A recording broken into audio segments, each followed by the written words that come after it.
Our previous edition on the state of Old Lagos Estate caught the attention of the Special Advisor Housing to the Lagos State Government, who acknowledged that these over 40-year-old buildings need attention. Mrs. Toke Benson Awonyika speaks on government's plans, efforts, and sometimes frustration at regenerating these housing units. Oh, when I saw that report, I was a bit taken aback. Most times as government, we don't really see everything that goes on.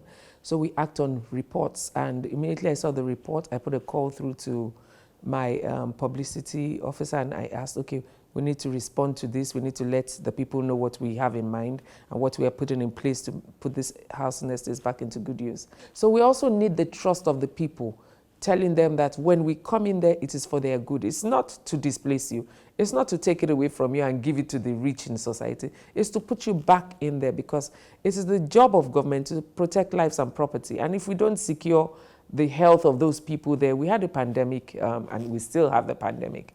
And most of the things that were said before now was that we would pick dead bodies on the streets of Lagos, on the streets of Africa. We have been fortunate, but at the same time, we need to put things into place that will curb a reoccurrence of such things and other diseases like cholera and stuff like that. So I was taken aback, and I think we're going to be looking at those issues immediately. We'll bring it to the attention of Mr. Governor, and we'll see what we need to do. But I know it is urban regeneration. A lot of places in Lagos are in dire need of regeneration, and it costs a lot of money. So we had a stakeholders last week, a policy roundtable at the Oriental Hotel, where we invited sector practitioners, developers, builders, mortgage companies, finance institutions to come and discuss what we need to do and as to how to finance housing in Lagos. If we need to put so much into housing as a government, we would not have enough to do other things. We have 2 more months in this year. We can do a holistic approach, look into those estates. I mean, we saw your report. We would go back in there and look at what needs to be done, put in the paperwork. As you know, government works on budget. We can't just dip into the coffers of government to spend. And we start putting stuff in place as to how we need to do it. I mean, I've been to Ikmori as well. We have places that have been marked for demolition in Ikmori. And I noticed that over the years, this marked for demolition homes or structures have become residents of miscreants. It's become a security risk also to the inhabitants of the estate. It's dangerous because those buildings can come down. So as a government, I think we will look at it holistically. We will not, you only showed us 2 estates. We have several other estates. If you go to Jakonde as well, like I said, it's almost the same, if not worse. And like I said, the people try to resist when you come in there, but those are things that we need to do. So it has to be a holistic approach. Probably not this present administration will finish it, but at least we will start looking at it and making sure that by next year we take it one after the other to see how well we can go and how best we can go to put those houses back into good shape. Another thorny issue within the housing sector in Lagos is that of dishonest agents and landlords who connive to fleece unsuspecting tenants in search of apartments of their hard-earned money.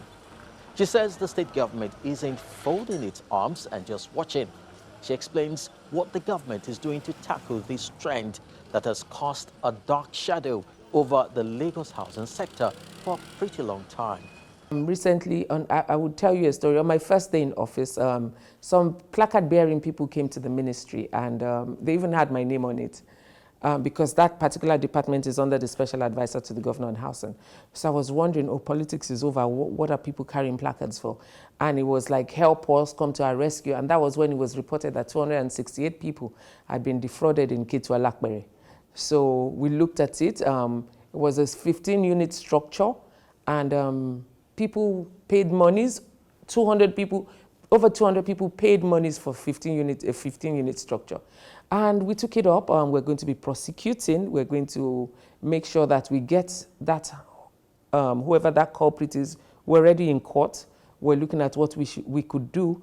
So we've had serious cases like that. We had a 70 people fraud again in Bagada. It was a 5-unit structure as well. 70 plus people paid for it. We had 300 people plus paid for another structure in Agege.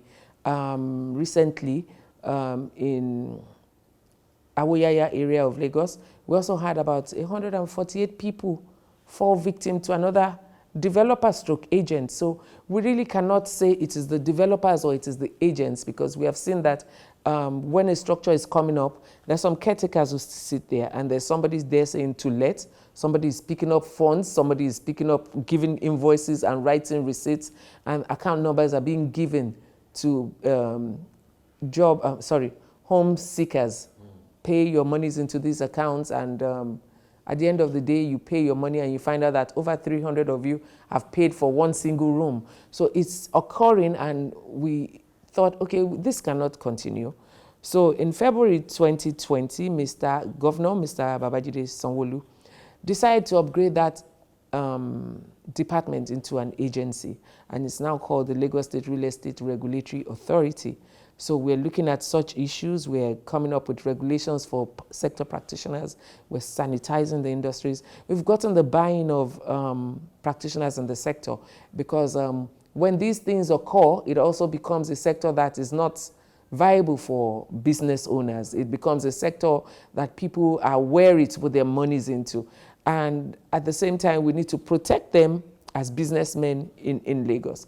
It goes a long way when you say Lagos in the international market. We want Lagos to be the real estate hub of Africa, the destination for everybody who wants to invest in Africa or in Nigeria. We want it to be Lagos. So we're putting in the structures to handle such matters. We've gone to court. In some instances, we've got the structure confiscated to the government of Lagos, and we are also in the process of selling off those structures and paying back the victims their funds. So we're doing a lot in that line.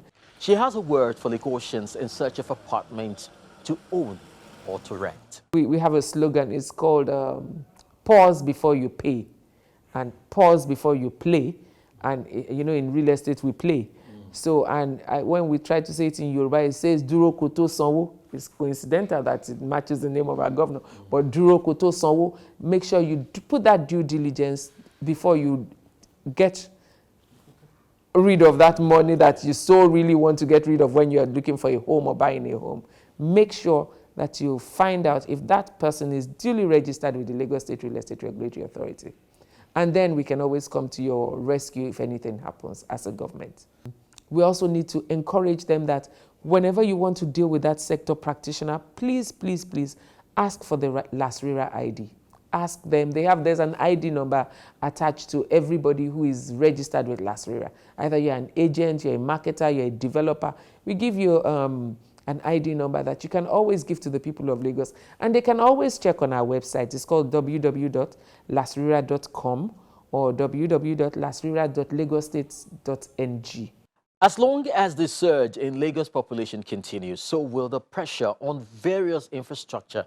The clarion call for private participation in housing development cannot be overemphasized, as government cannot take on the humongous task of providing affordable and social housing schemes all alone. Public-private partnership, no doubt, creates the much-needed room for better and bigger housing projects. For now, Eyewitness Report will keep tabs on developments as the state works towards rekitting these old housing estates. You want to make a change in your locality? Then use the Eyewitness platform to garner the attention that requires. Just get your shot with your phone and upload to the Channels TV Eyewitness platform, which is available on the Channels TV app. You can simply download the app from the various app stores online. Launch and swipe to reveal the Eyewitness menu, and then upload your videos or photos. Do add locations and, of course, contacts so we can follow up on your story. Now, let's see what you already uploaded for the week. A waste product called motor tire. This first video is that of a virtually impaired lady teaching some young people a few trades. She's of the opinion that every effort at empowering young people counts, regardless of one's physical status. She wants more Nigerians to come on board the train and give young people a future to cherish. Then not only that, and also to gain knowledge because I'm a teacher by profession. This is number 1 Thomas Drive building. Next video shows a house on number 1 Thomas Drive off Olarawaju Street, Akoka Bariga, LCDA, allegedly sealed by the local council. Our eyewitness calls this a siege on a property for offences and charges that cannot be traced to them. He wants the state government to intervene. The gate was locked Friday evening. Next is this video of the railway crossing at the Lukbeju bypass along Agege Motor Road. Our eyewitness is disturbed by how fast the construction is degenerating, causing gridlock. He wants the government or supervising agency to put an eye on ongoing constructions around town. We can't be going through this. We cannot be going through this. Finally are these photos of a protest on Badagry Expressway. Our eyewitness says that the protest was to highlight the state of the bad road, which they claim has become an eyesore. Now, those are your shots. Do keep them coming. I'll be with you again, hopefully next week. Till then, I'm Chris Elems, and I'll keep my eyes on you. Bye-bye.